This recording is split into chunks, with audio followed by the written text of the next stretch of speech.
যুবক, তুমি আমি কেমন ভালোবাসি, এর চাইতে আরো হাজার হাজার লক্ষ কোটি গুণ ভালোবাসেন আল্লাহর নবীর সাহাবীরা। কে সাহাবীরা তো নবীর জন্য জীবনই দিয়া দিছি। খেতে বসছে, আল্লাহর নবী বলে তুমি এখনো খাইতেছো, যুদ্ধ চলতেছে। নবীজি যদি আমি খাওয়া বাদ দিয়া যুদ্ধের ময়দানে যায় শহীদ হয়ে যাই কি পাবো? বলে তুমি আমার সাথে জান্নাতে থাকবা। সুবহানাল্লাহ। হাদিস শরীফে এসেছে সাহাবী গোশতের টুকরাটা হাত থেকে ফেলে দিছে, ছুঁড়ে ফেলে দিয়া ওই হাত দিয়া তরবারি নিয়ে উহুদের ময়দানে যায় যুদ্ধে শামিল হয়ে গেছে, সাথে সাথে আল্লাহর রাস্তায় শহীদ হয়ে গেছে। আল্লাহু আকবার। এমন অসংখ্য অগণিত হাজার হাজার ঘটনা সাহাবীদের যারা নিজের জীবনের চাইতে আল্লাহর নবীকে ভালোবেসেছেন, ঠিক কিনা বলেন? তাদের মধ্য থেকে এমন একজন সাহাবী আগে ছিল অমুসলিম, ঈমান আনে নাই, যার নাম হলো সালমান ফারসি।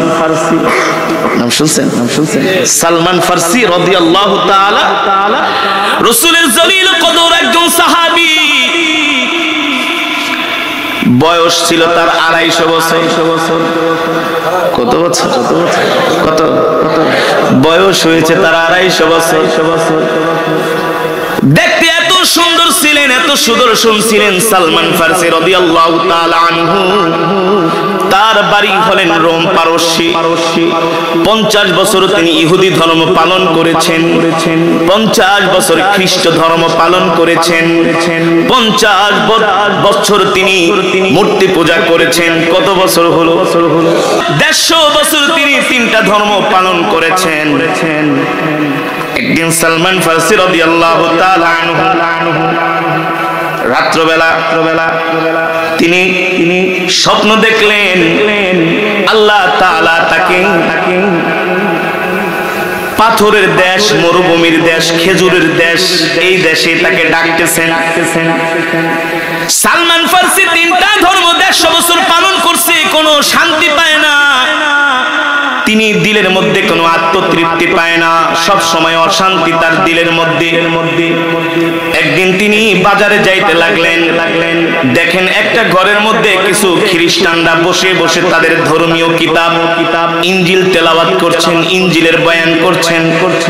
সালমান ফারসি ওই মজমার মধ্যে গেলেন, দীর্ঘক্ষণ সময় তাদের ধর্মীয় কিতাবের আলোচনা শুনলেন, ইনজিল শরীফের আলোচনা শুনলেন। শোনার পরে যখন সব মানুষগুলো বাড়িতে চলে গেল, সালমান ফারসি একেবারে সর্বশেষ খ্রিস্টান ধর্মের যিনি পাদ্রী তার কাছে গেলেন, যে বললেন ও পাদ্রী, আমার নাম হলো সালমান। পাদ্রী বলে আমি তো তোমাকে চিনি, তোমার বাবা তো অনেক বড় ব্যবসায়ী, তুমি তো অনেক বড় ধনাঢ্য পরিবারের সন্তান। বলে হ্যাঁ, আপনি আমাকে চিনতে পেরেছেন। আচ্ছা শোনেন, আমি 50 বছর ইহুদি ধর্ম পালন করেছি, 50 বছর আমি মূর্তি পূজা করেছি, এখন এই 50 বছর আমি খ্রিস্টান ধর্ম পালন করতেছি, কিন্তু আমি আমার দিলের মধ্যে শান্তি পাই না। আমার কাছে মনে হয় এর চাইতেও আরো একটা উত্তম সুন্দর ধর্ম আছে। সুবহানাল্লাহ। খ্রিস্টান পাদ্রী চুপ করে আছে, কোনো কথা বলে না।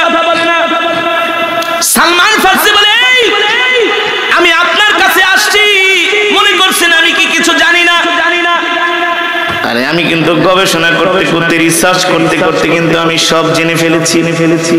আপনি খ্রিস্টানদের পাদ্রী, সত্যি করে বলেন এই খ্রিস্টান ধর্মের চাইতে আর কোন সুন্দর ধর্ম আছে কিনা? খ্রিস্টান পাদ্রী চুপ করে আছে, কথা বলে না। সালমান ফারসি বলে আপনি বিনিময়ে যা চান তাই দিব, তারপরে সত্য কথাটা বলেন। একা একা সালমান ফারসি তাকে রুমের মধ্যে ডাক দিয়া বলে, সালমান রে, আমি যদি সত্য কথা বলি তাহলে কিন্তু খ্রিস্টানরা আমাকে মেরে ফেলবে। কি করবে? মেরে ফেলবে যদি আমি সত্য কথা বলি। কিন্তু শোনো, আমি তোমাকে ভালোবাসা মহব্বত করে একটা সত্য কথা বইলা যাই, এই কথা তুমি আর আমি ছাড়া কাউকে বলবা না। কি কথা? শোনো, তুমি যে 3টা ধর্ম পালন করেছো, সত্যিকার অর্থে এই 3টা ধর্মের একটা ধর্ম এখন 100% সত্যের মধ্যে 3টা ধর্মই বিকৃত হয়ে গেছে, তাদের ধর্মীয় কিতাবগুলো তারা বিকৃত করে ফেলেছে। বনি ইসরাইলরা তাদের পয়গম্বরদেরকে তারা হত্যা করেছে, ঠিক কিনা বলেন? সুতরাং এই ইনজিল শরীফকে খ্রিস্টানরা কাটছাট করেছে। এই ধর্মের মধ্যে কোনো সত্যতা নাই। তুমি যদি সত্য ধর্ম পেতে চাও, আমি তোমাকে একটা গোপন রহস্য বইলা যাই, এই কথা তুমি কাউকে বলবা না। যদি তুমি পারো, তুমি সত্য ধর্মটাকে খুঁজে নিবা। সত্য একজন নবী আসবে, তুমি তাকে খুঁজে নিবা। এই কথা বলার পরে সালমান ফার্সি বলেন, পাদ্রীর কথাগুলো শুনতেছি আর আমার শরীরের লোমগুলো খাড়ায়া যাচ্ছে। সালমান ফার্সি বলে, আমি পাদ্রীর হাত জোর করে ধরে বলি, বলেন বলেন সত্যি করে বলেন, কোন ধর্ম সত্য? এ সালমান, আমাদের ইনজিল শরীফের মধ্যে এসেছে শেষ জামানায় একজন নবী আসবে, তার নবীর নাম হবে মুহাম্মদ ইবনে আব্দুল্লাহ। আল্লাহু আকবার। শেষ জামানায় একজন নবীর আবির্ভাব হবে, তার নাম হবে মুহাম্মদ ইবনে আব্দুল্লাহ। তার জন্ম কোন রোম পারস্যে না, তার জন্ম হবে মরুভূমির দেশে, খেজুর বৃক্ষের দেশে, যেই দেশে উট চড়ায়, যেই দেশে পাথরের পাহাড় আছে, মরুভূমি আছে, খেজুর বৃক্ষ আছে, ওই দেশে সেই নবীর জন্ম হবে। এ সালমান, তুমি যদি পারো রোম পারস্য থেকেও না, ওই আরবের দেশে মরুভূমির দেশে যায়া সত্য নবীকে সন্ধান করে নিও, তাহলেই তুমি সত্য ধর্ম খুঁজে পাবা। কিন্তু সালমান শোনো, শেষ জামানায় অনেক মানুষ নিজেকে নবী দাবি করবে। নবী দাবি করছে কি করছে না? মুসাইলামাতুল কাযযাব, সেও নিজেকে নবী দাবি করছে, কিন্তু সে কাফের, ঠিক কিনা বলে? শেষ জামানায় অনেকে নবী দাবি করবে। এই যে ইমাম মাহদী আলাইহিস সালাম আসার সময়, এখন দেখবেন অনেকে ইমাম মাহদী দাবি করবে। পাকিস্তানে অলরেডি একজন কইরাও বসছে, মোহাম্মদ কাসিম, একজন কইরাও বসছে পাকিস্তানে, বলে সেই নাকি ইমাম মাহদী, মুখে দাড়ি নাই, সুন্নতি কোনো পোশাক নেই, বলে সেই নাকি ইমাম মাহদী। আল্লাহ তাআলা আমাদের হেফাজত করুন বলে আমিন। তবে সালমান শোনো, সত্য নবীকে চিনার তিনটা আলামত আছে। কয়টা আলামত? সত্য নবীকে চিনার তিনটা আলামত আছে সালমান। এই তিনটা আলামত যদি তুমি ওই সত্য ওই নবীর মধ্যে পাও, মুহাম্মদ ইবনে আব্দুল্লাহর মধ্যে পাও, তাহলে আর দেরি করবা না, তুমি তার হাতে হাত রেখে কালেমা পড়ে মুসলমান হয়ে যাবা। সালমান ফার্সি হাত ধরে বলেন, তাড়াতাড়ি বলেন সত্য নবীকে চিনার আলামত পরিচয় কি? পাদ্রী বলে, সালমান, তুমি যখন তাকে দেখবা, তুমি তাকে কিছু সৎকার মাল দিবা। কিসের মাল? যে বলবা এই সৎকার গুলো আপনার জন্য আনছি। যদি সৎকার মাল খায়, তাহলে বুঝবা সে সত্য নবী। কারণ সত্য নবী মুহাম্মদ সাল্লাল্লাহু আলাইহি সাল্লাম, নবীরা কখনো সৎকার খেতে, যদি সে সৎকার মাল না খায়, দ্বিতীয় দিন তার জন্য কিছু হাদিয়া নিয়ে যাবা। সুবহানাল্লাহ। কি নিয়ে যাবা? হাদিয়া নিয়ে যাবা। যদি হাদিয়ার মাল গ্রহণ করে, তাহলে বুঝবা সে সত্য নবী। সুবহানাল্লাহ। 3 নম্বরে, তার শরীর মোবারকের ডান বাহুতে ছোট্ট একটা গোশতের টুকরা থাকবে। সেই টুকরার মধ্যে শেষ নবী খাতামুন নবিয়্যিনের একটা সিল, একটা মোহর মারা থাকবে। এই 3টা আলামত দেখা চিহ্ন নিবা সে সত্য নবী। আর যদি 3টা আলামত পাওয়া না যায়, তাহলে সে সত্য নবী, সত্য নবী না। সালমান বলে, তাহলে যাব কিভাবে? রাস্তা বলে দেন। বলে, শোনো, যদি তুমি যাইতে চাও ওই আরবের দেশে, মরুভূমির দেশে, রোম পারস্য থেকে তুমি যাইতে পারবা না। রোম পারস্য থেকে তুমি চলে যাবা সরাসরি সিরিয়ায়। মক্কা থেকে প্রতি বছর একদল ব্যবসায়ী কাফেলা আসে ব্যবসা করার জন্য সিরিয়ার রাজধানী দামেস্ক। তারা 3 মাস ব্যবসা করে। ব্যবসার মৌসুম, যখন ব্যবসার মৌসুম শেষ হয়ে যায়, আবার তারা আরবে চলে যায়। যদি পারো সালমান, তুমি ওই ব্যবসায়ী কাফেলার সঙ্গে হইয়া তুমি আরবে চলে যেও। সালমান ফার্সি বলেন, এই কথা শোনার পরে মনে হয় আমার শরীরের মধ্যে কম্পন শুরু হয়ে গেল। আমি দৌড়ে বাড়িতে চলে আসছি। আইসা আমি আমার মাকে বলি, বাবাকে বলি, মা, আমাকে বিদায় দাও। কেন রে সালমান বিদায় দিব? বলে আমি আর রোম পারস্যে থাকবো না। কোথায় থাকবা, কোথায় থাকবা? বলে আমি আমার আসল জায়গা চিনে ফেলেছি, আমি আমার আসল প্রাণের মানুষকে আমি চিনে ফেলেছি, তার জায়গার সন্ধান আমি জেনে গিয়েছি। সালমান ফার্সির মা বলে কে সে? বলে মা তার নাম হলো মুহাম্মদ ইবনে আব্দুল্লাহ, তিনি হলেন শেষ জামানার নবী। আল্লাহু আকবার। সালমান ফার্সির মা বলে বাবার এটা কি বলো? আমি তোর জন্মদাত্রী মা, আমাকে রেখে তুই চলে যাবি? সালমান ফার্সি বলে মা তুমি আমার জন্মদাত্রী মা, তুমি আমার জন্মদাতা পিতা, কিন্তু বাবা তোমার চাইতে মায়ের চাইতেও আমি হাজার হাজার কোটি কোটি গুণ ভালোবাসি আমি আমার নবীকে। সালমান ফার্সির মার বাবা বুঝে গেলে সন্তানকে আর ধরে রাখা যাবে না।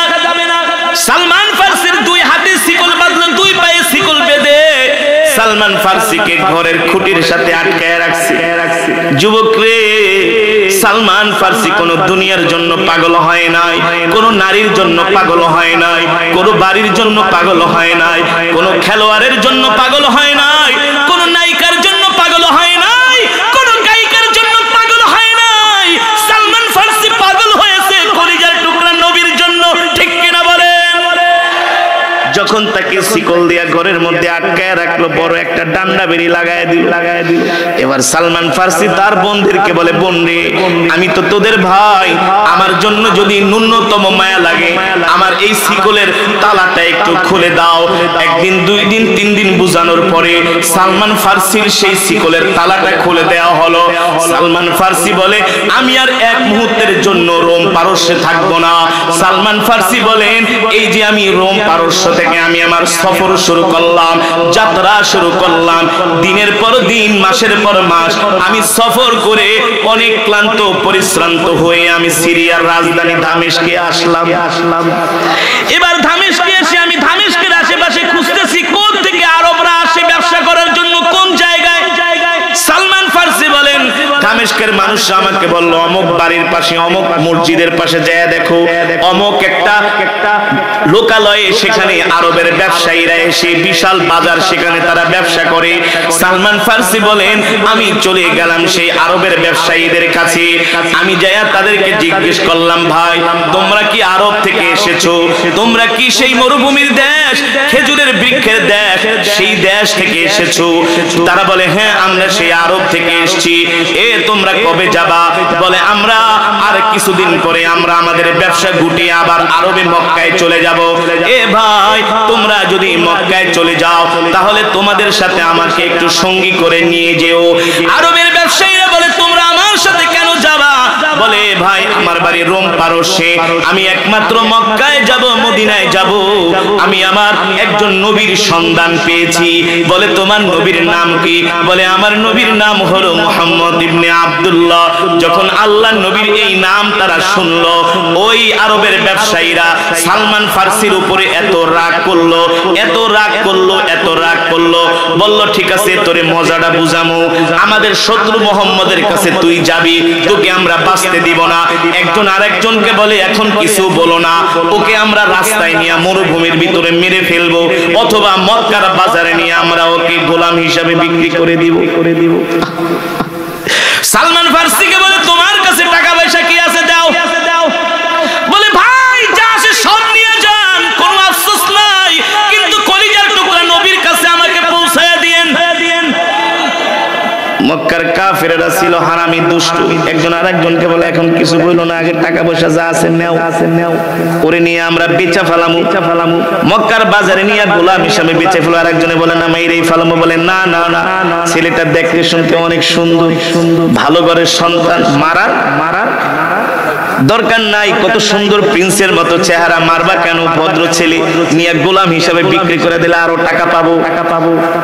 সালমান ফার্সি বলেন ওই ব্যবসায়ী কাফেলার সাথে আমি 15 দিন যাত্রা করছি, তারা আমাকে খাবার দেওয়ার কথা ছিল 3 বেলা, ডেলি 1 বেলাও আমাকে খাবার তারা ঠিক মতো দিত না, পানি পর্যন্ত দিত না, আমাকে তারা কষ্ট দিতে দিতে এমন কষ্ট দিয়েছে। সালমান ফার্সি বলেন আমার শরীরের গোশত নাই, হাড্ডিগুলো বের হয়ে গেছে। নবীর আশিক কাকে বলে? নবীকে কেমন করে সাহাবীরা ভালোবেসেছে।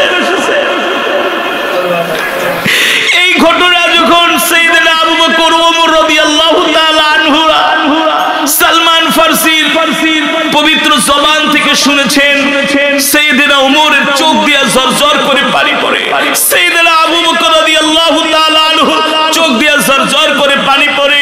মাঝে মাঝে সাহাবীরা এসে জিজ্ঞেস করতো, সালমান তুমি তোমার ইসলাম গ্রহণের কাহিনীটা আমাদেরকে একটু শোনাও। এত কষ্ট করেছে। সালমান ফারসি বলেন, আমাকে যখন তারা মক্কায় নিয়ে আসলো,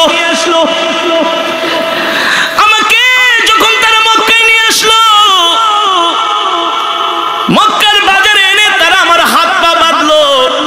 আমি বললাম, ভাই আমার হাত পা বাঁধো কেন? তোমরা আমাকে ছেড়ে দাও। বলে, তুই আমাদের শত্রু মুহাম্মাদের সাথে দেখা করতে আসছস না? তোকে আমরা এখন গোলাম হিসাবে বিক্রি করে দিব। সালমান ফারসি বলে, ভাই আমার উপর তোমরা এমন জুলুম করো না। বলে, তোর এত বড় সাহস, আমাদের আরবদেরকে আমরা যাইতে দেই না মুহাম্মাদের কাছে, আর তুই রোম পারস্য থেকে আসতো তার সাথে দেখা করতে। এই কথা বলে ওই মক্কার ব্যবসায়ীদের কাফেলার যিনি সরদার, তিনি এত জোরে একটা থাপ্পড় মারলেন। সালমান ফারসি বলেন, এক থাপ্পড়ে মনে হয় তার হাতের 5টা আঙ্গুলি আমার গালের মধ্যে বসে গেল। আমি বলি, ভাই যত মারো মারো, কোনো দুঃখ নাই, তারপরে আমাকে আব্দুল্লাহ ইবনে মুহাম্মদ আল্লাহর নবী কোথায় আছে আমাকে একটু সন্ধান দাও। বলে, না না না, তোকে আমরা গোলাম হিসাবে বিক্রি করে দিব। সালমান ফারসি বলেন, আমাকে তারা গোলাম হিসাবে বিক্রি করে দিল। এবার আমি, যিনি আমাকে গোলাম হিসাবে কিনে নিয়ে গেলেন, তার খেজুরের বাগানে আমি কাজ করি, তার খেজুরের বাগানে আমি কাজ করি। অনেক দিন কাজ করতে করতে করতে করতে অনেকটা মাস পেরিয়ে গেল, আল্লাহর নবীর সন্ধান আমি পাই না। আমাকে তারা সন্ধানের কথা বলেও না, আমাকে তারা ঘর থেকে বের হতে দেয় না। একদিন আমি খেজুর গাছে খেজুর পাড়তেছি, হঠাৎ করে দেখি একজন যুবক এসে খেজুরের বাগানে আমার মনিবকে বলতেছে, এ আরবরা, আমাদের কপাল পুড়ে গেছে, আমাদের কপাল পুড়ে গেছে। কি হয়েছে, কি হয়েছে? আরে মুহাম্মদ ইবনে আব্দুল্লাহ, মুহাম্মদ ইবনে আব্দুল্লাহ সে নিজেকে নবী দাবি করে মক্কার সমস্ত যুবকদেরকে তার দলের মধ্যে নিয়ে যাচ্ছে। সব যুবকরা তার জন্য পাগল হয়ে যাচ্ছে। সালমান ফারসি বলেন, এই কথা যখন আমি শুনলাম, লাফ দিয়া খেজুর গাছ থেকে আমি নিচে পড়ে গেলাম। আমি কি লাফ দিয়া পড়ছি নাকি খেজুর গাছ বায়া নামছি আমি নিজেও বলতে পারি না। আমার শরীরের মধ্যে একটা কম্পন শুরু হয়ে গেল। আমি একেবারে এক লাফে খেজুর গাছ থেকে নেমে পড়লাম। নেমে আমি ওই যুবকের পা জড়ায় ধরে বলি, ভাই আইনা মুহাম্মদ ইবনে আব্দুল্লাহ, এ ভাই সত্যি করে বলো মুহাম্মদ ইবনে আব্দুল্লাহ কোথায়? কোথায় তার ঘরে, কোথায় তার বাড়ি? এই কথা জিজ্ঞেস করার পরে ওই যুবক আরেকটা চটকানা মারলো সালমান ফারসিকে। সালমান ফারসি বলে, ভাই একটা দুইটা না, মারতে মারতে আমাকে শেষ করে ফেলাও, তারপরেও বলো আল্লাহর নবী কোথায় আছে। যখন থাপ্পড় মারলো, খেজুরের বাগানের মালিকের একটু মায়া লেগে গেল। বলে, ঠিক আছে ঠিক আছে, বেচারা রে রোম পারস্য থেকে আসছে, তাকে গোলাম হিসাবে বিক্রি করে দিছি, এত কষ্ট নির্যাতন তার উপরে করা হয়েছে, ঠিক আছে বইলা দাও মুহাম্মদ ইবনে আব্দুল্লাহ কথা বলায়। বলে, এ মুহাম্মদ ইবনে আব্দুল্লাহর সাথে যদি দেখা করতে যাও, যাও যাও যাও, ওই যে আমাদের হারামের পাশে একটা ছোট্ট ঘর আছে, ওই ঘরের মধ্যে মুহাম্মদ ইবনে আব্দুল্লাহ প্রতিদিন তার সাথী সঙ্গীদেরকে নিয়ে বৈশা তারা কোরআনের বয়ান করে, বয়ান শুনি। সালমান ফারসি বলেন, আমি আর দেরি করলাম না, কিছু খেজুর নিয়ে আমি আল্লাহর নবীর দরবারের দিকে দৌড় শুরু করলাম।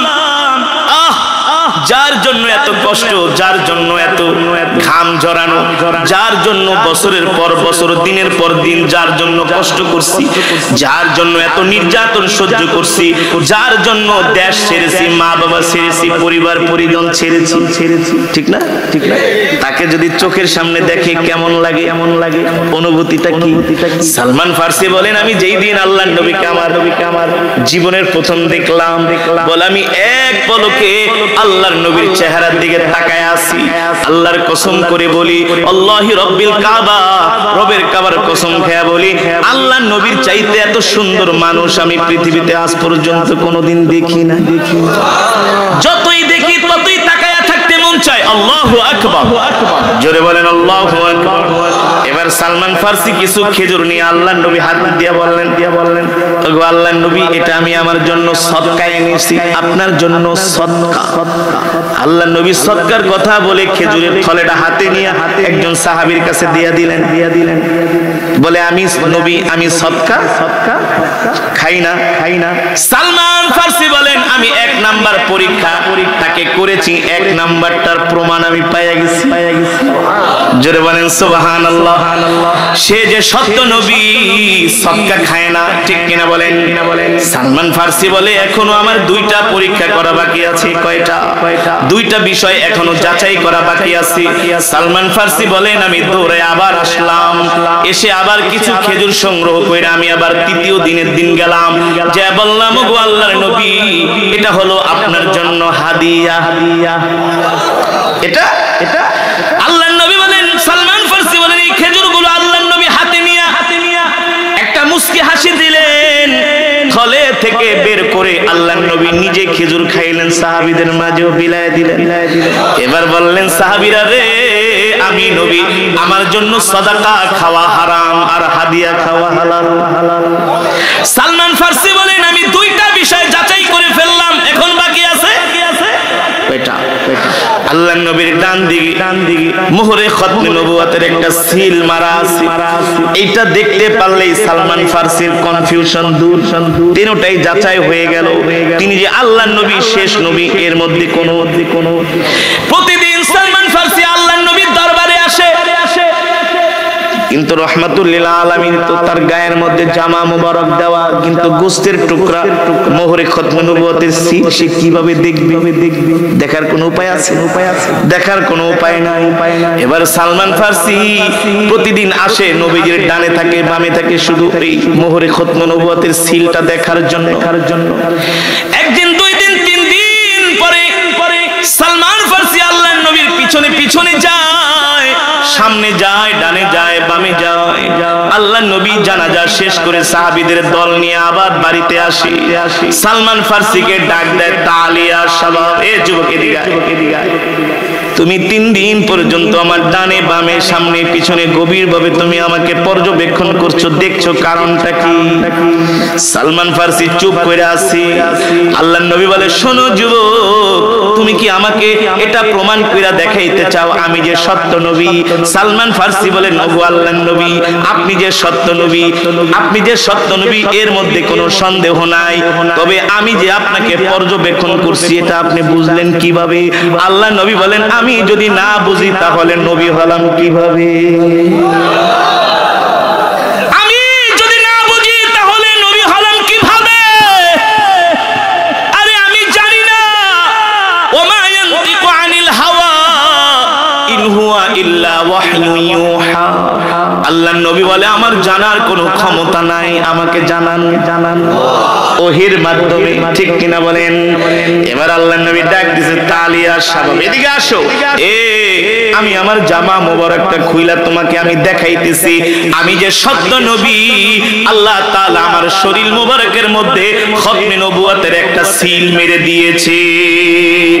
এই পৃথিবীতে আমার পরে আর কোন নবী আসবে মা কানা মুহাম্মাদুন আবা আহাদিন মির রিজালিকুম ওয়ালাকিন রাসূলুল্লাহি ওয়া খাতামান নবিয়্যিন। আল্লাহ তাআলা বলেন, নবী দুনিয়ার মানুষদেরকে বলে দেন আপনি হলেন শেষ নবী, আপনি হলেন আখিরি পয়গম্বর, আপনার পরে আর কোন নবী এই দুনিয়াতে আসবে। এ যুবক এদিকে আসো, দেখো আমি যে সত্য নবী, এটা আমার খতমে নবুয়তের একটা সিল, একটা মোহর। আল্লাহু আকবার। সালমান ফারসি বলেন, আমি যখন নবীজির এই মোহরের খতমে নবুয়তটা দেখলাম আর দেরি করলাম না, আমি আমার নবীকে জড়িয়ে ধরে একটা চুমা দিলাম। এবার আল্লাহর নবীকে আমি আমার সব কথাগুলো খুলে বললাম, ওগো নবী আমার নাম হলো সালমান, মিন রোম, মিন পারস্য, ইলা মক্কা। আমি সেই রোম পারস্য থেকে মক্কায় আসছি। বিশাল একটা হিস্টোরি। কি হিস্টোরি? বলে আমি 150 বছর 3টা ধর্ম পালন করছি, আমি শান্তি পাই নাই। আমি আমার পাদ্রীর কাছে শুনেছি শেষ জামানায় একজন নবীর আবির্ভাব হবে, তার নাম হবে মুহাম্মদ ইবনে আব্দুল্লাহ। ওগো আল্লাহর নবী, আমি আপনাকে পাওয়ার জন্য সেই রোম পারস্য থেকে এই মক্কায় এসেছি। জোরে বলেন সুবহানাল্লাহ। আল্লাহর নবীকে সালমান ফারসি এত ভালোবেসে ফেলেছেন। সালমান ফারসি রাত্রিবেলা ঘুমায় আছে, আল্লাহর কোরআনুল কারীমের একটা আয়াত নাযিল হয়ে গেছে। আল্লাহ তাআলা বলছেন ইন্নাকা লা তাহদি মান আহবাবতা ওয়ালাকিন্নাল্লাহা ইয়াহদি মান ইয়াশা ওয়া হুয়া আ'লামু বিল মুহতাদিন। এই আয়াত নাযিল হওয়ার পরে সালমান ফারসি ফজরের নামাজ পড়ার জন্য মসজিদে গেছে। নামাজ শেষ হওয়ার পরে আল্লাহর নবীর সামনে যায় বলে, ওগো আল্লাহর নবী, আজকে রাতে আমি সবচেয়ে বেশি খুশি হয়েছি। আল্লাহর নবী বলে, সালমান তুমি কেন খুশি হয়েছো? ওগো আল্লাহর নবী, আজকে রাতে কোরআনুল কারীমের একটা আয়াত নাযিল হয়েছে। এই আয়াতের ভিতরে আল্লাহ বলেছেন, নবী আমি আল্লাহ আপনাকে কোনো মানুষকে হেদায়েত দেওয়ার দায়িত্ব দেই নাই।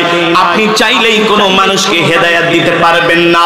আপনি চাইলেই কোনো মানুষকে আপনি হেদায়েত দিতে পারবেন না। একমাত্র হেদায়েতের মালিক হলাম আমি আল্লাহ।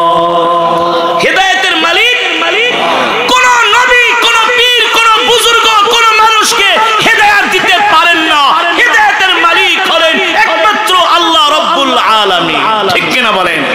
সালমান ফারসি বলেন, আল্লাহর নবী, আজকে রাতে কোরআনুল কারীমের আয়াতটা নাযিল হওয়ার কারণে আমি সবচেয়ে বেশি খুশি হয়েছি। নবীজি বলে, সালমান কেন এত খুশি হয়েছো?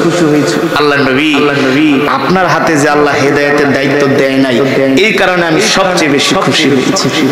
কথাটা কেমন যেন রহস্যজনক না? নবীকে বলছেন যে আপনার হাতে যে আল্লাহ হেদায়েতের দায়িত্ব দেয় নাই, এই কারণে আমি সবচেয়ে বেশি খুশি হয়েছি। কেন খুশি হয়েছো সালমান? বলে, আপনার হাতে যদি আল্লাহ হেদায়েতের দায়িত্ব দিত, তাহলে সর্বপ্রথম আপনি মক্কার সব কাফেরদেরকে হেদায়েত দিয়া মুসলমান বানায়। ঠিক কিনা বলেন? তারপরে মদিনা, তারপরে মিশর, জর্দান, সিরিয়া, লেবানন, এইভাবে হেদায়েত পাইতে পাইতে আমি রোম পারস্য থেকে যে কবে হেদায়েত পাইতাম তার কোনো ঠিক ঠিকানা ছিল না। আল্লাহ তাআলার হাতে হেদায়েতের পাওয়ারফুল ক্ষমতা রাখার কারণে আমি সালমানকে আমার রব সেই পারস্য থেকে এই মদিনায় নিয়ে আসছে আপনার কদমে। আপনার কদমে আমি যে আপনাকে দেখে কালেমা পড়ে মুসলমান হতে পেরেছি, আল্লাহ তাআলা যে আমাকে হেদায়েত দিয়া এই মদিনায় আপনার কদমে এনেছে, এই কারণে আমি সবচেয়ে বেশি খুশি হয়েছি। বলুন আল্লাহু আকবার। জোরে বলি আল্লাহু আকবার। বিশাল লম্বা চড়াই হাদিস তিরমিজি শরীফে আসছে সালমান ফারসির এই ঘটনা। লম্বা চড়া হাদিস, বলতে গেলে আরো 3 ঘন্টা লাগবে। সর্বশেষ সাহাবী সালমান ফারসি আল্লাহর নবীর জন্য এত কুরবানি করেছেন, এত কুরবানি, এত ত্যাগ। সালমান ফারসি আয়েশা বলে, আল্লাহর নবী, আমার তো আর ওই খেজুরের বাগানে গোলামি করতে ভালো লাগে না। আমার মন চায় সব সময় আপনার কদমে পড়ে থাকি, কারণ সেই রোম পারস্য থেকে আসছি তো আপনাকে পাওয়ার জন্য। আল্লাহর নবী বলে, ঠিক আছে, তুমি যে তোমার মালিককে বলো যাতে তোমাকে আজাদ করে দেয়। সালমান ফারসি যায় বলে, আপনি আমার মনিব, আপনি আমার মনিব, আপনি আমার মালিক, আপনি আমাকে আজাদ করে দেন। এত বড় সোজা জানে ছেলেটা ভদ্র, সভ্য, ন্যায় নীতিবান, আমানতদার। যে রাসূলের আশিক, সে কখনো আমানতের খেয়ানত। ইহুদি মনে মনে কে, বেটা লক্ষ লক্ষ টাকার খেজুর গাছের বাগান তোর উপরে রাখা দিই, এমন ভালো মানুষ তো পাবো না। তুমি চাইলে কি আমি তোমাকে কি আজাদ করবো নাকি? মাথা খারাপ না? ইহুদি শুধু দানাই পানি কথা না, তোমাকে আজাদ করা যাবে না। আবার কে আজাদ করবো, এটা দিতে হবে, সেটা দিতে হবে। ইহুদি মানে এমন ছয় নাই কথা। আল্লাহর নবী আরেকদিন বলে, যাও যে বলে, আসলে কিসের বিনিময় হলে ইহুদি তোমাকে আজাদ করবে? কোন কোন বর্ণনায় আসছে সালমান ফারসি দেয়া বলে, ইহুদি কি হইলে আমাকে আজাদ করবা বলো? বলে, তুমি যদি 600 খেজুরের চারা লাগায় দিতে পারো, তোমার নবীকে বলবা খেজুরের চারা লাগায় দেওয়ার পরে যদি খেজুর গাছে যদি মনে করো, কোন বর্ণনায় আসছে সাথে সাথে, কোন বর্ণনায় আসছে 40 দিন, কোন বর্ণনায় আসছে 3 মাস। তবে অধিক বর্ণনা মতে যদি 40 দিনে খেজুরের গাছ হয়ে যায় আর খেজুর হয়ে যায় তাহলে তোমাকে আমি আজাদ করে দিব। কিন্তু 40 দিন কেন, 3 মাসেও তো খেজুরের চারা থেকে খেজুর হওয়া সম্ভব না। তো সালমান ফার্সি যে আল্লাহর নবীকে বললেন, ও আল্লাহর নবী, ইহুদি এই শর্ত দিয়েছে 600 খেজুরের চারা লাগায় দিবেন, আর সেই খেজুরে যদি খেজুর হয় 40 দিনে কিংবা 3 মাসে অথবা সাথে সাথে, তাইলে আমাকে মুক্তি দিয়ে দিবে। আল্লাহর নবী কয় ঠিক আছে, যাও ইহুদিকে বইলো যে আমরা খেজুরের 600 চারা লাগায় দিব। 40 দিনে খেজুর গাছ থেকে খেজুর ধরবে, তাহলে তোমাকে মুক্তি দিবে। বলে হ্যাঁ মুক্তি দিবে। ইহুদিকে বলছে, এই ইহুদি, আল্লাহর নবী অমুক দিন আসরের পরে আসবে দলবল নিয়ে, তুমি খেজুরের বিচি রেডি রেখো, খেজুরের বিচি রেডি রেখো। তো ইহুদি তো ছিল শয়তান, সে কি করছে, ওই খেজুরের বিচিগুলার একেবারে আগুন দিয়া পোড়ায় ফেলাইছে, কয়লা বানায় ফেলাইছে, কয়লা কালো হয়ে গেছে। বিচি আগুন দিয়া পড়লে কি হয়, ছাই হয়ে যায় না, কালো হয়ে গেল। তো ইহুদি কি করছে, খেজুরের বিচিগুলো আগুন দিয়ে পুড়ে ফেলেছে। আল্লাহর নবী সরকারে দো আলম আসরের নামাজ পড়ে সাহাবীদের বিশাল এক জামাত নিয়ে আসছে ইহুদিদের বাড়ি। এখন তো ইহুদি নবীকে দেখা, ইহুদি তো মনে করেন পালপিটেশন গরম হয়ে গেছে। আরে মোহাম্মদ সত্য নবী, এটাতে কোনো সন্দেহ নাই, এতে কোনো সন্দেহ নাই। আরে সে যদি খেজুর গাছের বিচি লাগায়, খেজুর গাছ তো হবেই হবে, এতে কোনো সন্দেহ নাই। ইহুদি পড়ে গেছে খুব বিব্রতকর অবস্থায়। আগেই তো খেজুরের বিচিগুলো আগুন দিয়ে পুড়িয়ে ফেলেছে। এখন আল্লাহর নবী এসে বলে, এই সাহাবীরা তোমরা সবাই গর্ত করা শুরু করো। এই ওমর, আবু বকর, বেলাল, উসমান, আমার সাহাবীরা আব্দুর রহমান ইবনে আউফ, তোমরা গর্ত করা শুরু করো। সাহাবীরা তো আল্লাহর নবীর কমান্ড পায়া কোনো কথা নেই, গর্ত করা শুরু করে দিছে। আল্লাহর নবী বলে, সালমান যাও খেজুরের বিচি নিয়ে আসো। ইহুদি দাও খেজুরের বিচি। সালমান আমি তো ভুলে খেজুরের বিচিগুলো আগুন দিয়া পোড়ায় ফেলাইছি। এর চাইতে কি আর বড় প্রতারণা হইতে পারে? এখন তো সালমান ফার্সি কান্না শুরু করছে, আমার কপালে গোলামি ছাড়া আর কিছু নাই। চাইছিলাম আল্লাহর নবী খেজুরের বিচিগুলো লাগায় খেজুর গাছ হবে, আমাকে আজাদ করে দিবে, আল্লাহর নবীর সোহবতে চলে যাব। না, আর পারলাম না। সালমান ফার্সি বাচ্চাদের মতো ঢুকরে কান্না করে। আল্লাহর নবী সালমান ফার্সির চোখের পানি দেখে ডাক দিয়েছে, সালমান লিমা তাবকি, কান্দো কেন? কথা বলে না, কান দেখে বলো কাঁদো কেন? কারণ আল্লাহর নবী তো সাহাবীদেরকে এত ভালোবাসতো। ওগো নবীজি, আপনি তো জানেন সেই রোম পারস্য থেকে মা বাবা ছেড়ে, ভাই বোন, মাতৃভূমি সব ছেড়ে আপনার কাছে আসছে, আপনার কাছে থাকবো। শেষ পর্যন্ত ইহুদি এমন চক্রান্ত করছে, আপনার কাছে আমাকে যেতে দিবে না।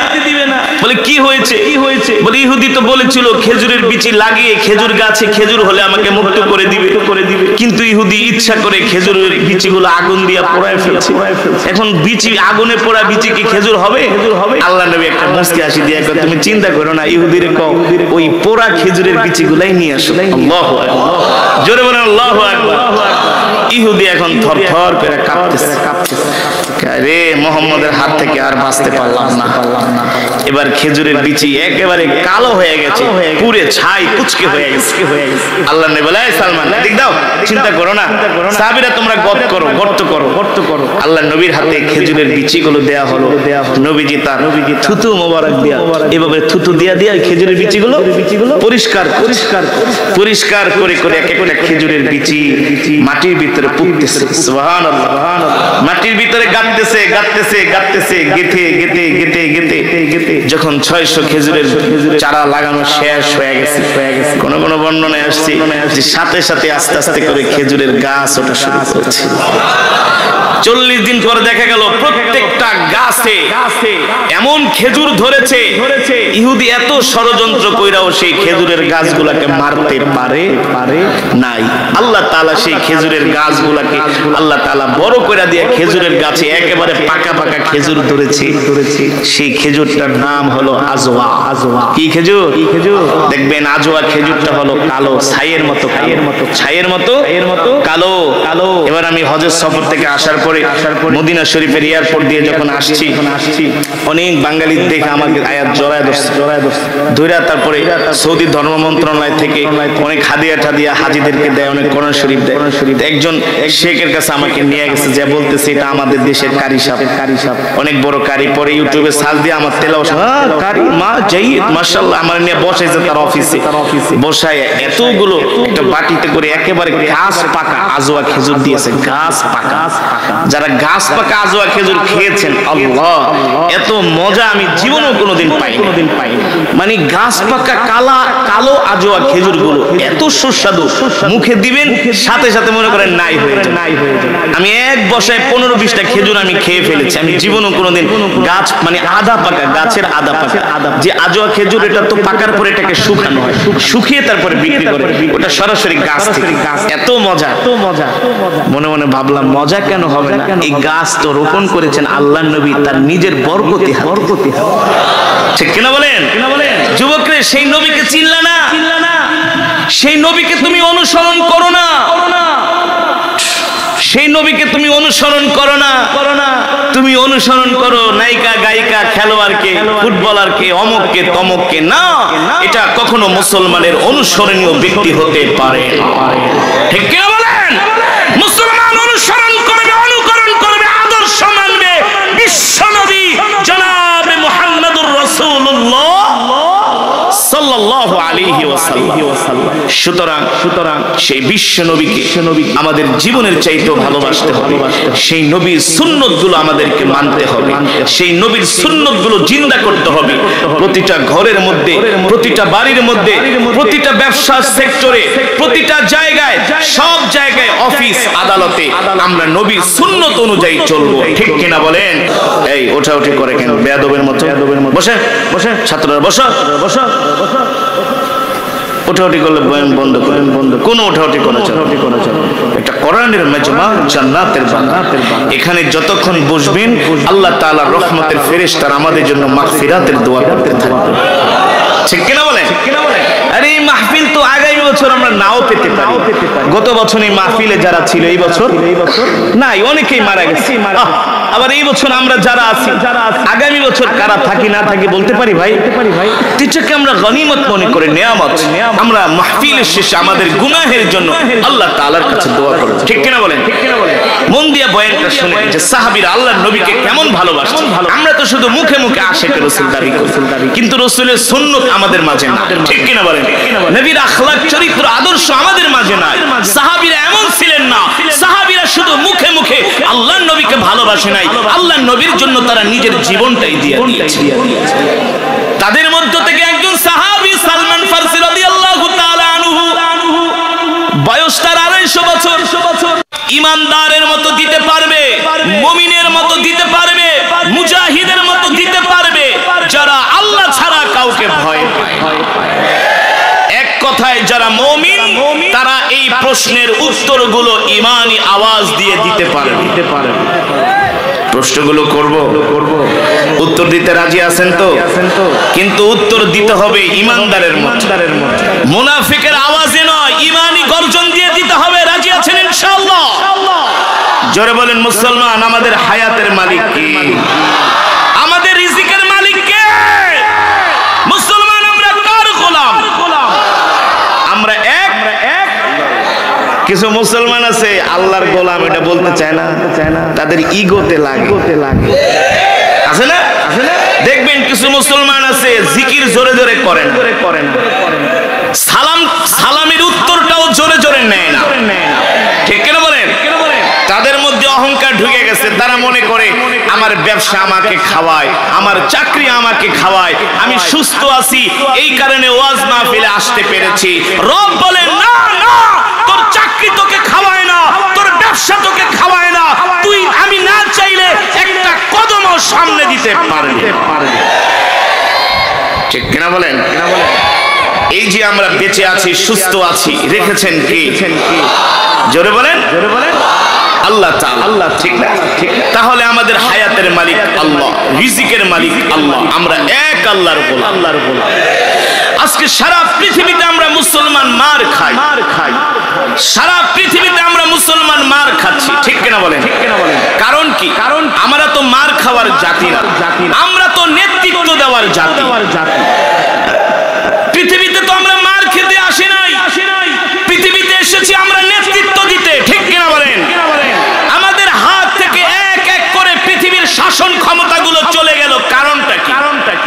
কারণ আছে, আমরা মুসলমান আল্লাহর কোরআন থেকে দূরে সরে গেছি, রাসূলের সুন্নাহ থেকে দূরে সরে গেছি, ঠিক কিনা বলেন? 250 কোটি মুসলমান 70 লক্ষ ইহুদির ভয়ে চুপ করে আছে, আর মাত্র 313 জন মুসলমান 1000 কাফেরকে যুদ্ধের ময়দানে পরাজিত করেছে। কথা সঠিক নাকি ব্যাঠিক? জোরে বলেন। আজকে সারা পৃথিবীর মুসলিম যুবকগুলো ইসলাম ছেড়ে দিয়েছে, তারা নায়িকা গায়িকাকে তারা তাদের আইডল মনে করে, তারা শাহরুখ খান সালমান খানকে তারা তাদের আদর্শ মনে করে। ক্রিস্টিয়ানো রোনাল্ডো, ফুটবল খেলোয়াড় মেসি, নেইমারের মতো দুশ্চরিত্রদেরকে বর্তমান প্রজন্মের মুসলিম যুবকগুলো তাদেরকে হৃদয় থেকে ভালোবাসে, ঠিক কিনা বলেন? নিজের শরীরে রোনাল্ডোর নাম লেখে, ট্যাটু লেখে, নেইমারের নাম লেখে, মেসির নাম লেখে, তার চুলের কাটিং হলো মেসির কাটিং, নেইমারের কাটিং, রোনাল্ডোর কথা বলেন। সেলুনে জায়গায় মেশিনটা ল, মেসির কাটিং দিয়া দাও, এই রোনাল্ডোর কাটিংটা আমার চুলের মধ্যে মারো। কথা বলেন, সঠিক নাকি ব্যাঠিক? বাস্তব নাকি অবাস্তব? তাদের গায়ে যে টি শার্ট গুলো পরা, সেখানে মেসির ছবি, রোনাল্ডোর ছবি, শাহরুখ খানের ছবি, সালমান খানের ছবি, অথচ কারো চরিত্রের কোনো ঠিক না। শাহরুখ খান বিয়ে করেছে, তিনি মুসলমান আর স্ত্রী হলো হিন্দু, গর্ভে যে সন্তান জন্ম হয়েছে সবগুলা হলো বাস্টার্ড। মুসলমান বানানোর কোন সুযোগ আছে? আর সালমান খান এটা হলো একটা বুইরা পাঠা, 60 বছর বয়স হয়ে গেছে, এখনো বিয়ে করে না, এখন নিজেকে রাজকুমার ভাবে, নিজেকে কুমার ভাবে, এখনো বিয়ে করে না, কিন্তু আকাম কাকামের শেষ নাই। এই সমস্ত মানুষকে মুসলিম যুব সমাজরা তার আইডল মনে করে। আমি যখন মিশরে পড়াশোনা করি, একদিন কায়রো রাস্তা দিয়ে এক বাজারে যাচ্ছি, এক মিশরে ডাক দিয়েছে তাল, আসলাম ইনতা হিন্দ। আমি বলি লা আনা বাংলাদেশ চিনো না? আমি বাংলাদেশ চিনি না। বললাম আনা মিন হিন্দ। আইওয়া কোয়াইস বাংলাদেশ চিনোস না, হিন্দ চিনোস, কারণ দেখি ফিল হিন্দ মৌজুদ শাহরুখ খান, সালমান খান। মিশরের পোলাপান, ওরা বাংলাদেশ চিনে না, ওরা হিন্দ চিনে, ভারত চিনে। কেন? যে আমরা তো সালমান খান, শাহরুখ খানের নাচ দেখি, ড্যান্স দেখি, ওদের হিন্দি গানগুলো দেখি। নাউজুবিল্লাহ। ভারতের এই সাংস্কৃতিক আগ্রাসন সারা পৃথিবীটাকে গ্রাস করেছে। বাংলাদেশের এমন কোন বিয়ের অনুষ্ঠান নাই হিন্দি গান না বাজাইলে মনে হয় ওই বিয়েটা পরিপূর্ণ হয় না। কিসের আলামত? এগুলো মুসলমানের ধ্বংসের আলামত, ঠিক কিনা বলেন? এই যুবক, আজকে তুমি রোনাল্ডো, মেসিকে তুমি তোমার আইডল মনে করো, তুমি তাকে অনুসরণ করো, অনুকরণ করো, কিন্তু যুবক তুমি ভুলে গিয়েছো তুমি যার উম্মত তিনি হলেন এই পৃথিবীর সর্বশ্রেষ্ঠ মহামানব, সর্বশ্রেষ্ঠ নেতা।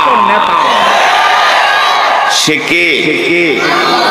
জনাবে মুহাম্মদুর রাসূলুল্লাহ সাল্লাল্লাহু আলাইহি ওয়াসাল্লাম হলো আমাদের আইডল, তিনি আমাদের নেতা, ঠিক কিনা বলেন?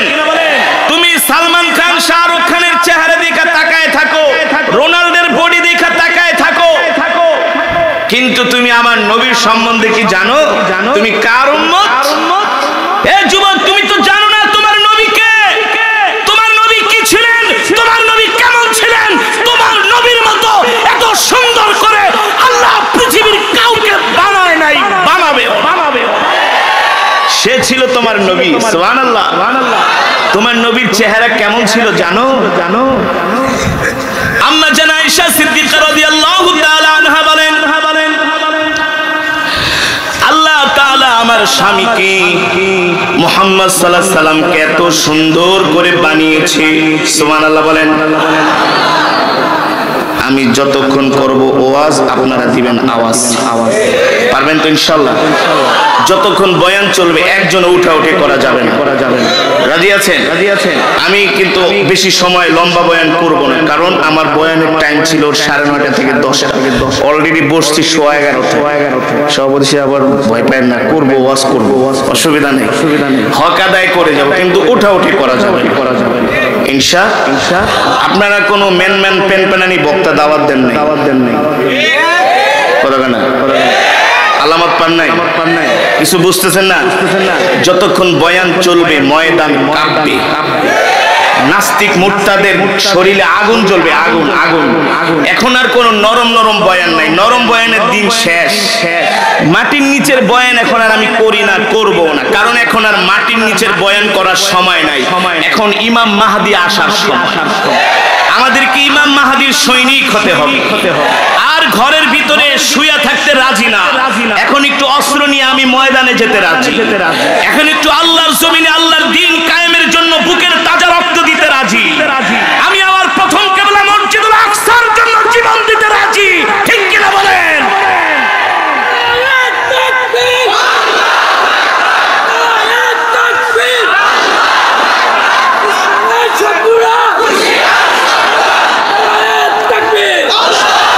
সারা পৃথিবীতে জিহাদের ঢঙ্কা বেজে গিয়েছে আল্লাহর রহমতে। ইনশাআল্লাহ সারা পৃথিবীতে একটা জিহাদের জাগরণ শুরু হয়েছে। এতদিন কিছু গরু খাওয়া মুসলমানরা ভয়ে জিহাদের কথা বলে নাই। এখন বাংলাদেশ থেকে মরক্কো থেকে তিউনিসিয়া, লোহিত সাগরের পার থেকে ভূমধ্য সাগর, বঙ্গোপসাগর থেকে আরব সাগর, প্রতিটা জনপদের মুসলমান এটা ভালো করে বুঝতে তারা সক্ষম হয়েছে। জিহাদ ছাড়া আগামী দিন মুসলমানের কোনো উপায় নাই। ঠিক কিনা বলেন? মসজিদুল আকসা কখনো ইহুদিদের হাত থেকে এই সমস্ত শান্তি চুক্তি, ঘোড়ার ডিমের চুক্তি নিন্দা ফিন্দা কইরা এই মসজিদুল আকসা উদ্ধার করা যাবে না। ইহুদিরা হলো কুকুর, এই কুকুরদেরকে মুগুর দিতে হবে। মুগুর। ঠিক কিনা বলেন? মুসলমানদের রক্তের নদী পার হয়ে মসজিদুল আকসাকে মুক্ত করতে হবে, এছাড়া মসজিদুল আকসা মুক্ত করা যাবে না। যদি কপাল ভালো হয় আপনার আমার রক্ত, আপনার রক্ত আল্লাহ কবুল করতে পারে। এই কারণে আমি মনে করি বাংলাদেশের এখন কোন মৌলবীদের আর ওই কবরের ওয়াজ করে লাভ নাই। এখন এমন কিছু ওয়াজ করতে হবে যেগুলো শুনলে মুসলমান যুবকদের ঈমান মজবুত হবে। গুনাহ ছেড়ে দিবে, গুনাহ নাফরমানি ছেড়ে দিবে, হিন্দি সিনেমা দেখা ছেড়ে দিবে, ক্রিকেট ফুটবল খেলা দেখা ছেড়ে দিবে। এগুলো সব হলো নষ্টামি। এর মধ্যে মুসলমানের 2 পয়সার কোনো উপকার আছে? এই বাংলাদেশ কোটি কোটি টাকা খরচ করে ক্রিকেট টিম পাঠায়, যাওয়ার সময় ফুলের তোড়া দিয়া একেবারে এয়ারপোর্টে নিয়ে ছবি তোলে। টাইগাররা এমনি ছবি তোলে, আর খেলা শেষে আস্তে করে পিছনে দরজা দিয়া গাড়ি দুটা দৌড়।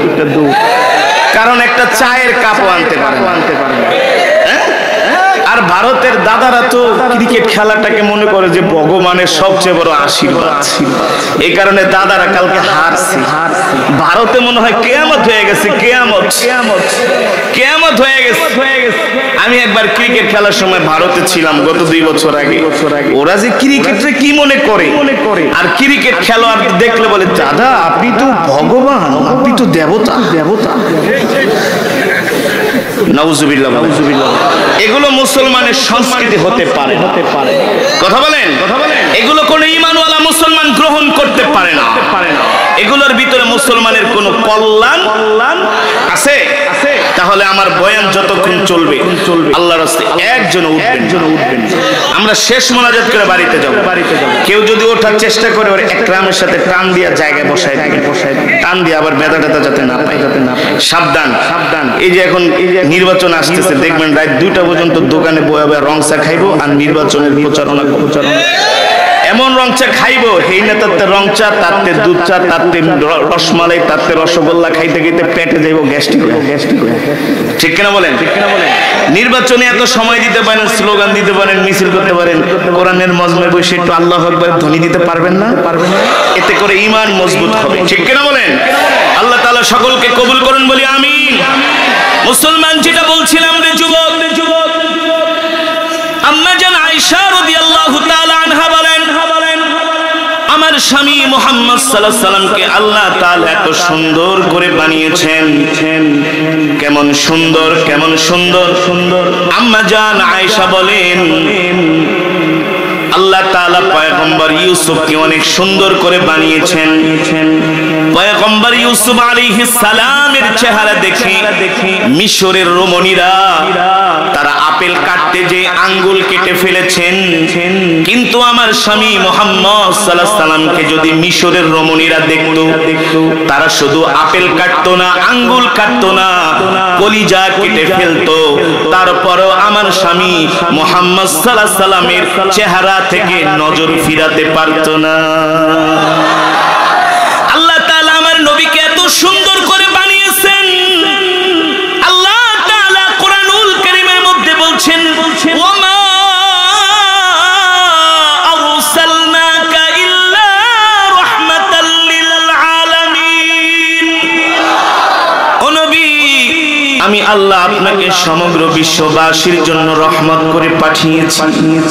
নবী, আপনি হলেন সমগ্র বিশ্ববাসীর জন্য রহমত। নবী, আপনি হলেন বরকত। ও যুবক, আজকে তুমি ক্রিকেট খেলোয়াড়, ফুটবল খেলোয়াড়, নায়িকা গায়িকাদের জন্য তুমি জীবন দিয়া দাও, তুমি তাদের হাত ধরার জন্য ব্যাকুল হয়ে যাও। অনেকে নায়িকা গায়িকা খেলোয়াড়কে দেখলে পা পর্যন্ত জড়ায়া ধরে।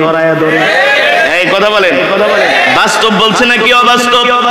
আমি অবাস্তব কোনো কথা বলি না, কারণ আমি সারা পৃথিবী ঘোরা মানুষ। এই পর্যন্ত 25টার উপরে পৃথিবীর দেশ ভ্রমণ করেছি। আমি দেখেছি আমার যুবকরা কেমন নায়িকা গায়িকার জন্য পাগল। যুবক রে, তুমি নায়িকা গায়িকা ফুটবলারের জন্য পাগল হও, সাকিব আল হাসানের জন্য পাগল হও, অমুকের জন্য পাগল হও রে যুবক। ও যুবক, তুমি জানো না এই সমস্ত নায়িকা গায়িকা খেলোয়াড়রা তোমাকে জাহান্নামের আগুন থেকে বাঁচাতে পারবে না। এই সমস্ত গায়কেরা, নায়কেরা, ফুটবল খেলোয়াড়, ক্রিকেট খেলোয়াড়েরা হাসরের মাঠে তোমাকে বাঁচাতে পারবে না। তোমাকে বাঁচাবে, তোমার জন্য সুপারিশ করবে তোমার নবী। আল্লাহু আকবার। এ যুবক, সেই নবীরে তুমি চিনলা না, যেই নবী তোমার জন্য তায়েফের ময়দানে দোয়া করছে, যেই নবী তোমার জন্য তায়েফের ময়দানে রক্ত ঝরাইছে না। এ যুবক, যেই নবী তোমার জন্য এখনো মদিনাতুল মুনাওয়ারা রওজায়ে আতহারে তোমার জন্য দোয়া করে রে যুবক। এ যুবক, এটা আমার কথা না, আল্লাহর কোরআন বলছে রে যুবক, আমি তোমাদেরকে ধোঁকা দেই না, আমি তোমাদেরকে মিথ্যা কথা বলি না রে যুবক। আল্লাহ কোরআনের মধ্যে বলছেন, লাকাদ জাআকুম রাসূলুম মিন আনফুসিকুম আজিজুন আলাইহি মা আনিতুম হারিসুন আলাইকুম বিল মুমিনিনা রাউফুর রহিম। আল্লাহু আকবার। আল্লাহ তাআলা বলছেন, নবী দুনিয়ার মানুষদেরকে বলে দেন, মুমিনদেরকে বলে দেন, মুত্তাকিন পরহেজগারদেরকে বলে দেন, আপনার এতিম উম্মতদেরকে বলে দেন, এ দুনিয়ার মানুষ, তোমাদের মধ্য থেকে আল্লাহ তাআলা তোমাদের জন্য এমন একজন নবী পাঠিয়েছেন, রাসূল পাঠিয়েছেন, যেই নবী কিনা তার সন্তানের চাইতেও তোমাদেরকে ভালোবাসে, তার হাসান হুসাইনের চাইতেও তোমাদেরকে ভালোবাসে, আরে তার ফাতেমার চাইতেও ভালোবাসে। যেই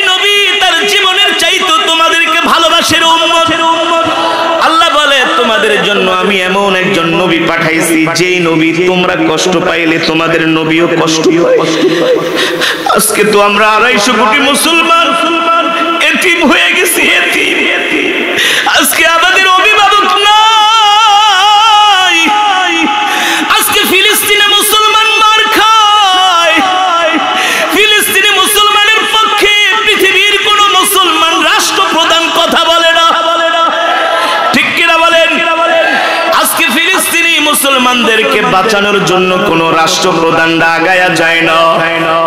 আজকে যদি আমার কলিজার টুকরো নবী থাকতো, একটা উম্মতে মুহাম্মাদীর গায়ে কোন কাফেরের হাত দিতে পারত না। কারণ নবী উম্মতকে এত ভালোবাসে।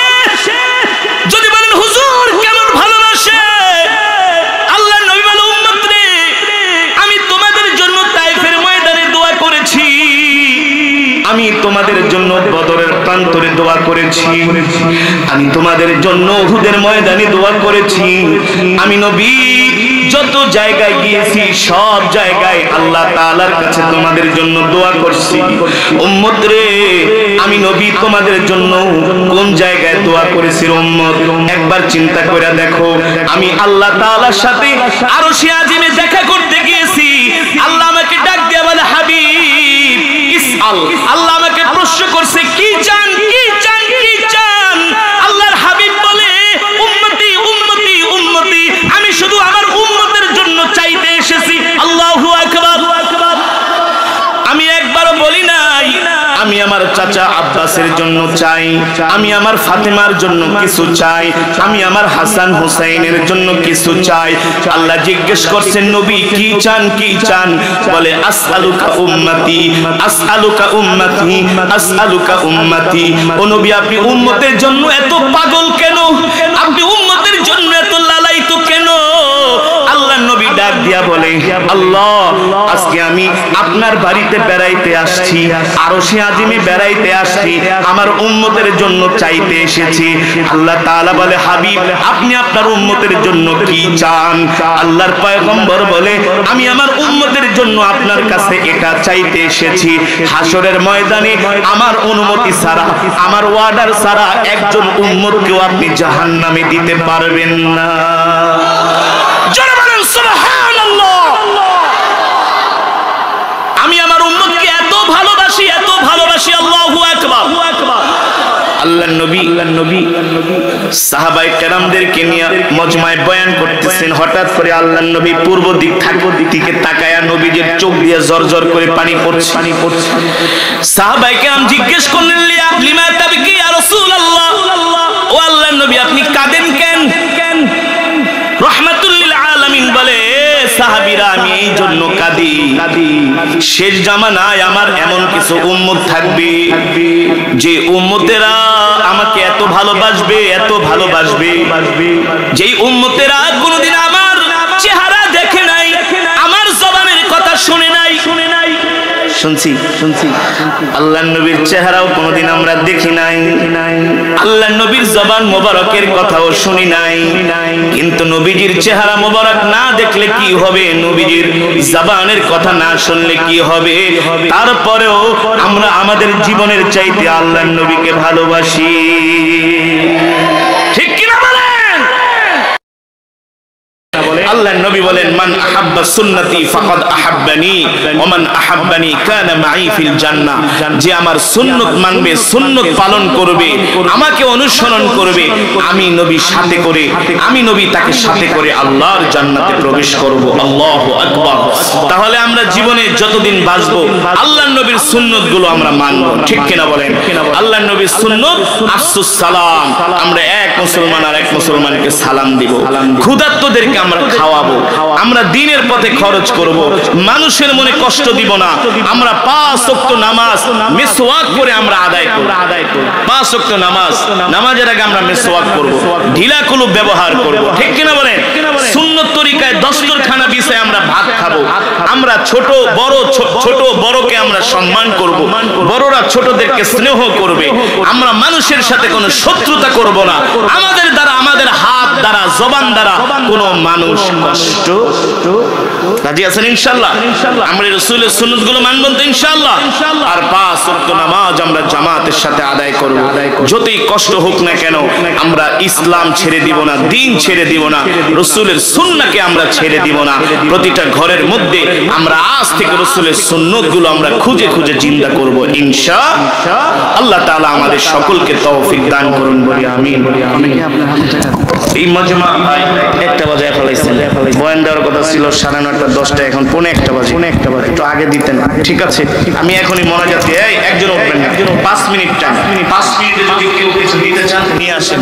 আর আপনারা কেউ একুয়া ফেনা পানি খাবেন না, একুয়া ফেনা কিনলে Coca-Cola, 7 up, Sprite, Fanta, Mirinda, ডাব সাবান, ডাব শ্যাম্পু, লাক্স, লাইফবয় এগুলো ব্যবহার করবেন না। এগুলো হলো ইসরায়েলি পণ্য। এগুলো কি আগে কইলেই তো চলবে, এগুলো মুসলমানের জন্য হারাম। কোন মুসলমান যদি জানা সত্ত্বে একটা আমেরিকান ব্যবহার করে, সে ইসরায়েলিদের বন্ধু হয়ে যায় আর ফিলিস্তিনিদের শত্রু হয়ে যায়, ঠিক কিনা বলেন? কোন মুসলমান যদি জানা সত্ত্বে কেউ যদি ইহুদি খ্রিস্টানদের এই সমস্ত পণ্য, এই সমস্ত যদি ড্রিঙ্ক, পানি যদি কোনো মুসলমান খায়, শুধু পানি খেলো না, তারা ফিলিস্তিনি মুসলমানের রক্ত খেলো, রক্ত। এগুলো পণ্য ব্যবহার